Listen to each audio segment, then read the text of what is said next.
Долгогодишното постоење и се поголемиот број на потрошувачи се доказ за нашиот квалитет и вашата доверба во нас. Салоните за мебел Евродизајн од Битола со добриот прием, вистинската услуга, квалитетот и секако големиот избор на домашен и асортиман од увоз, безброј модели, материјали, бои и тонови ги задоволуваат потребите и барањата и на сите наши купувачи. Финалниот производ е успех со врвен квалитет, постигнат со меѓусебна соработка. Со слоганот "Убавината и квалитетот се главната одлика кај нас", нашиот тим успешно уредил и опремил безброј индивидуални стамбени и деловни објекти. Превозот, доставата и монтажата се наша грижа и е бесплатен за Битола и околината. Повелете во нашите изложбено-продажни салони кои се наоѓаат на улица Прилепска број 90А, во Мокел после кружниот тек кон патот за Прилеп и на улица Никола Тесла број 94 во центарот на градот кај Аргирица. Информации на 047 241 241 и 241 242.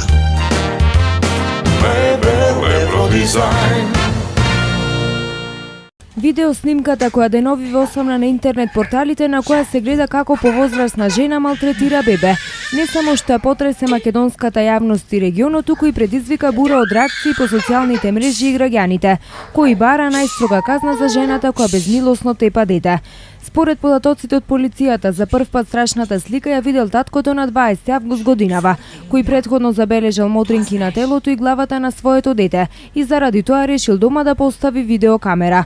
Кога ги видел снимките се шокирал. 61 годишната дадилка која била ангажирана за чување и негување на неговото 9-месечно бебе, наместо да добие нега, било жртва на различни облици на малтретирање и грубо однесување. Меѓу народот познати се поговорките: како ќе си постелиш, така ќе си легниш, или пак што ќе засееш, тоа и ќе пожнееш. Па така се случи овој пат.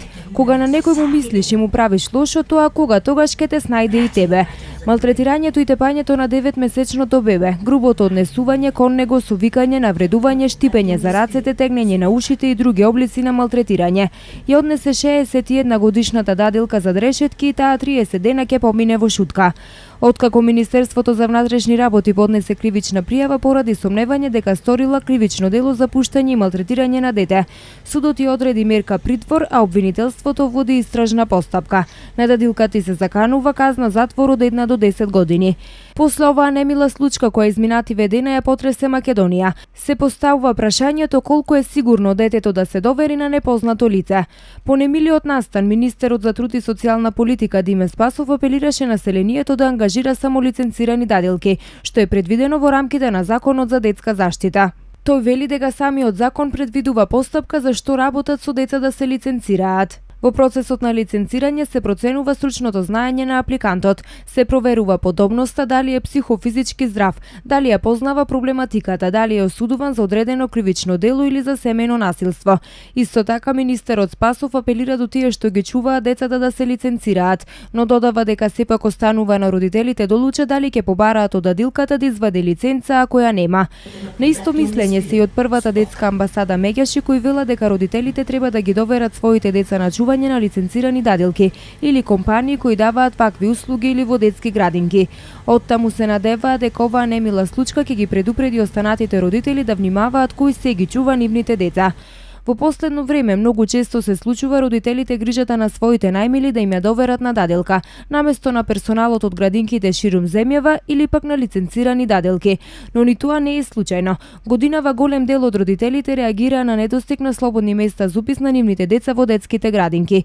Некои биле ставени на листа на чекање, а дел биле упатени да ги носат своите деца во приватните игротеки. Така во градот на конзулите и клавирите во 7 градинки на Мајски цвет покрај веќе пополнетите капацитети од 780 деца. На листа на чекање се наоѓаат уште околу 180. Поднос на проблемот со листите на чекање за упис на деца во битолските градинки. Градоначалникот на општина Битола доктор Владимир Талески рече дека општината наредниот период ќе ги разгледа можностите за проширување на капацитетите во градинките Естереја, Овадија Мара и Мајски цвет. Конкретно Талески најави изградба на градинка во селото Кравари, како и проширување на градинката Снегулка која се наоѓа зад уредот. Сепак доколку се одлучите вашето дете да го оставите живеете со дадилка која најчесто е жена што не ја познавате лично. Постојат неколку начини како да препознаете дали сте направиле добар избор. Освен поставувањето на скриени камери и други облици на надзор преку однесување на дадилката и бебето, може да се дознае дали нешто не е во ред. Треба да обрнете внимание на следните знаци. Вашето бебе не се радува кога ќе ја види дадилката и станало повлечено и вознемирено. Вашата дадилка не зборува за тоа како го поминала денот со детето. На вашето бебе му се случуваат несреќи кои едноставно да се избегнат. Дадилката не ги следи вашите упатства. Вашата дадилка често доцни. Детето често изгледа неуредно и нечисто, или пак забележувате ситни лаги. Доколку забележите некои од горе спомнатите знаци, тоа може да биде сигнал да го преиспитате својот избор.